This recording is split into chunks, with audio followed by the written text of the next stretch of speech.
Assalamualaikum warahmatullahi wabarakatuh.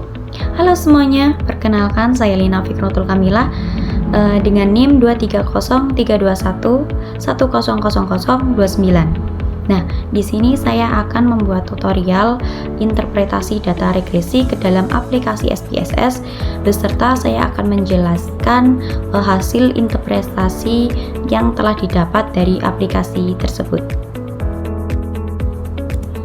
Nah, langsung saja pertama-tama kita pergi ke Microsoft Excel dulu. Nah, di sini karena saya sudah menginput datanya ya teman-teman, di sini totalnya ada 30 data, ada 4 variabel dan 30 data. Jadi di sini saya tinggal mengcopy data yang telah saya siapkan. Oke, saya copy dulu. Nah, setelah di copy kita pergi ke aplikasi SPSS. Nah, kemudian pergi ke data view. Nah, tadi kan harus di-copy kan data-datanya. Setelah itu kita paste. Nah, setelah di paste maka akan muncul seperti ini teman-teman. Akan muncul angka-angka seperti ini. Dan lalu kita pergi ke variable view. Dan di sini tuh kita rubah dulu bagian name-nya. Nah, di name-nya ini tuh kita rubah sesuai dengan nama variabel yang telah kita buat tadi yang ada di Microsoft Excel, yaitu di sini saya ada variabel tentang kapabilitas kepemimpinan, ada variabel kompensasi dosen, terus ada variabel komitmen dosen, dan yang terakhir ada variabel itu produktivitas mutu sekolah STAI. Kita ganti dulu namanya. Nah, setelah diganti, selanjutnya yaitu kita pergi ke bagian desimal. Nah, desimalnya ini kan ada angka 2 kan, 2 semua. Nah, di sini kita rubah menjadi 0 semua. Desimalnya itu kita rubah jadi 0. Nah, setelah pergi ke desimal, selanjutnya yaitu pergi ke label. Nah, di sini label kan masih kosong kan teman-teman. Nah, ini labelnya itu kita isi sesuai dengan penamaan di name-nya. Akan tetapi di labelnya ini tuh tidak ada underscore-nya. Nah, kalau di name itu kan ada underscore-nya kan teman-teman, buat ngasih spasi gitu. Nah, kalau di label ya gak usah dikasih underscore, tapi spasi langsung aja nggak apa-apa. Nah, di sini saya copy terlebih dahulu. Nah, setelah saya copy di bagian name lalu di paste di bagian label, selanjutnya itu saya menghapus bagian underscore-nya karena underscore-nya itu dari bagian yang name tadi. Saya hapus terlebih dahulu underscore-nya. Nah, setelah menghapus underscore-nya, langkah selanjutnya yang teman-teman ambil itu adalah analyze. Pergi ke analyze. Bagian atas yaitu bagian paling atas itu ada analyze. Kita pergi ke analyze, lalu kita pergi ke regression, lalu ke linear. Oke, klik. Setelah itu, nah di sini yaitu data-data yang telah kita input masukkan ke name dan labelnya itu udah masuk kan teman-teman. Nah, ini bagian produktivitas itu kita taruh di dependent karena itu emang variabel dependennya. Lalu yang 3 variabel sisanya itu saya masukkan ke variabel independent. Kita masukkan ke variabel independent. Tinggal pencet, lalu pencet ke panahnya ini. Setelah itu kita pencet OK. Setelah udah nah maka ini hasilnya sudah jadi ya teman-teman. Ini adalah hasil interpretasi dari data 30 data variabel yang tadi kita input. Akan tetapi interpretasi penjelasannya itu belum. Baik, selanjutnya yaitu saya akan menjelaskan tentang hasil interpretasi yang telah kita dapat tadi dari aplikasi SPSS mengenai studi kasus tentang hubungan antara kapabilitas kepemimpinan, kompensasi dosen, dan komitmen dosen dengan produktivitas lembaga dalam pelaksanaan penjamin mutu sekolah tinggi STAI di Provinsi Jambi. Nah, Untuk yang pertama itu terdapat hasil tabel variabel inserted atau removed, yakni tabel variabel yang digunakan dalam analisis ini tuh mencakup variabel-variabel yang berfungsi sebagai variabel independen dan dependen. Nah, variabel independen tabel ini tuh terdiri dari komitmen dosen, kompensasi dosen, dan kapabilitas kepemimpinan. Terus variabel dependen yang dianalisis oleh produktivitas mutu sekolah STAI. Terus selanjutnya yaitu ada model summary, yaitu berdasarkan tabel hasil perhitungan nilai R pangkat 2 sebesar 0,581 atau 58,1%, itu menunjukkan bahwa variabel independen, yakni ada komitmen dosen, kompensasi dosen, dan kapabilitas kepemimpinan itu dapat menjelaskan 58,1% dari variasi dalam variabel dependen atau produktivitas mutu sekolah STAI. Nah, sisanya sebesar 41,9% itu dijelaskan oleh faktor lain di luar model. Nah, nilai koefisien determinasinya itu sebesar 41,9% itu mengindikasikan bahwa model regresi ini tuh tidak cukup kuat karena nilai ini tuh di bawah 50%, yang berarti bahwa variabel-variabel dalam model ini tuh tidak memberikan penjelasan yang memadai terhadap variabilitas produktivitas mutu sekolah STAI. Selanjutnya yaitu ada tabel ANOVA. Nah, tabel ANOVA yang di atas itu memberikan informasi tentang pengaruh variabel komitmen dosen, kompensasi dosen, kapabilitas kepemimpinan secara bersama-sama terhadap produktivitas mutu sekolah STAI. Nah, keputusan satu itu diambil bila nilai F hitung itu lebih besar dari F tabel, maka H1-nya diterima. Nah, sedangkan bila nilai F hitungnya itu kurang dari F tabel, maka H0-nya itu diterima.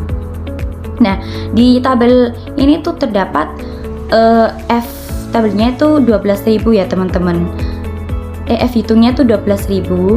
Nah, sedangkan F tabelnya itu dihitung dengan cara menggunakan rumus di Microsoft Excel. Nah, rumusnya yaitu FIN sama dengan FINV buka kurung 0.05,3,26.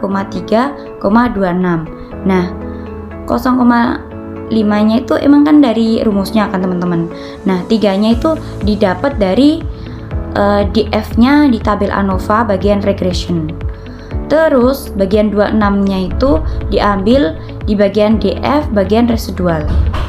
Nah, setelah di enter maka akan muncul hasil nilai yaitu sebesar 2,97, sehingga H1-nya itu diterima teman-teman. Nah, ini berarti variabel komitmen dosen, kompensasi dosen, dan kapabilitas kepemimpinan itu berpengaruh secara signifikan secara bersama-sama terhadap produktivitas mutu sekolah STAI. Nah, dengan demikian penelitian ini itu menerima H1 dan menolak H0. Terus untuk yang keputusan 2 itu jika nilai signifikan kurang dari 0,05 H1-nya itu diterima. Nah, jika nilai signifikannya lebih besar dari 0,05 H0-nya itu diterima. Nah, dalam tabel ANOVA tadi itu nilai signifikannya terdapat sebesar 0,0000, maka artinya itu lebih kecil dari 0,05 sehingga H1-nya itu diterima karena menunjukkan bahwa variabel komitmen dosen, kompensasi dosen, dan kapabilitas kepemimpinan itu berpengaruh secara signifikan secara bersama-sama terhadap produktivitas mutu sekolah STAI. Oleh karena itu, penelitian ini tuh menolak H0 dan menerima H1. Kesimpulannya, komitmen dosen, kompensasi dosen, kapabilitas kepemimpinan itu memiliki pengaruh yang signifikan secara simultan terhadap produktivitas mutu sekolah STAI. Nah, untuk yang terakhir yaitu saya akan menjelaskan tentang tabel koefisien, yaitu interpretasi dari tabel koefisien di mana itu dapat diambil melalui keputusan 1 dan 2. Nah, untuk keputusan 1 itu jika nilai T hitung tuh lebih besar dari T tabel, maka H1-nya diterima. Nah, jika kalau nilai T hitungnya itu lebih kurang dari T tabel, maka H0-nya diterima. Nah, tabel koefisien di atas ini tuh terlihat bahwa nilai T hitung untuk variabel kapabilitas kepemimpinan itu terdapat 4,119 yang artinya itu lebih besar dari T tabel yang mana terdapat 2,048407. Nah, 2,048407 itu didapat dari mana? Yaitu didapat dari penjumlahan lewat Microsoft Excel, yaitu dengan menggunakan rumus sama dengan TINF buka kurung 0.05,28. Nah, 28-nya itu diambil dari total DF dikurangi 1 di tabel ANOVA ya teman-teman, bagiannya itu. Nah, sehingga menghasilkan nilai tersebut. Sehingga satunya itu diterima, artinya variabel kapabilitas kepemimpinan itu memiliki pengaruh yang signifikan terhadap produktivitas mutu sekolah STAI. Terus selanjutnya yaitu ada nilai T hitung untuk variabel kompensasi dosen. Ini terdapat 2,057 yang artinya itu lebih besar dari T tabel yang terdapat yaitu 2,048407, sehingga artinya itu H1 diterima. Nah, ini tuh menunjukkan bahwa variabel kompensasi dosen itu berpengaruh signifikan terhadap produktivitas mutu sekolah STAI. Nah, untuk yang nilai T hitung untuk variabel komitmen dosen itu terdapat 0,385, artinya itu lebih kecil dari T table, yang mana T table-nya itu terdapat 2,048407, sehingga H0-nya itu untuk variabel komitmen dosennya itu diterima. Nah, ini artinya bahwa variabel komitmen dosen itu tidak memiliki pengaruh signifikan terhadap produktivitas mutu sekolah STAI. Nah, untuk keputusan yang kedua itu, jikalau diambil nilai signifikannya itu kurang dari 0,05 itu, maka H1-nya itu diterima. Nah, jika nilai signifikannya itu lebih besar dari 0,05, maka H0-nya itu diterima. Berdasarkan dari tabel di atas itu dikatakan bahwa nilai signifikan untuk variabel kapabilitas kepemimpinan itu terdapat 0,000, artinya itu lebih kecil dari 0,05, sehingga H1-nya itu diterima. Berarti variabel kapabilitas kepemimpinan itu berpengaruh signifikan terhadap produktivitas mutu sekolah STAI. Terus nilai signifikan untuk variabel kompensasi dosen itu terdapat 0,050. Nah, artinya itu lebih besar dari 0,05, sehingga H0-nya itu diterima. Artinya H0-nya diterima, artinya itu variabel kompensasi dosen tidak berpengaruh signifikan terhadap produktivitas mutu sekolah STAI. Nah, untuk nilai variabel komitmen dosen, ya ini sebesar 0,703, itu artinya lebih besar dari 0,05, sehingga H0-nya itu diterima. Nah, ini tuh menunjukkan bahwa variabel komitmen dosen itu tidak berpengaruh signifikan terhadap produktivitas mutu sekolah STAI. Jadi di sini terdapat kesimpulan pada keputusan 1, terdapat variabel kompensasi dosen dan komitmen dosen berpengaruh signifikan terhadap produktivitas mutu sekolah STAI, sedangkan komitmen dosen itu tidak berpengaruh terhadap produktivitas mutu sekolah STAI.